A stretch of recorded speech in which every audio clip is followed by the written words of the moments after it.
neza nikaze muri amakuru atekanya ikirere kuri uno wa kane igenekerezo rya 19 ruhuma mwaka wa 2026 mu gitondo haritezwe imvura hacemwo n'ibihe by'izuba mu bice vya Cankuzo mu ntara ya Buhumuza hamwe no mu Rumonge na Bururi mu ntara ya Burunga.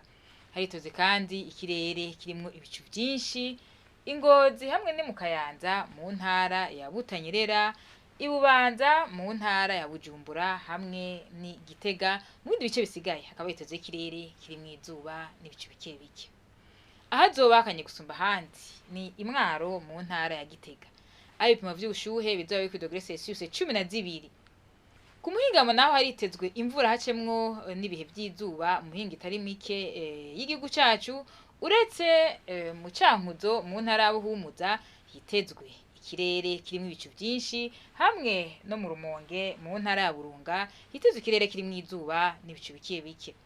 Nayo hazobashushe gusumba handi ni mu Cibitoke hamwe ni Bujumbura ibipimo vyo ku dogere Celsius 27.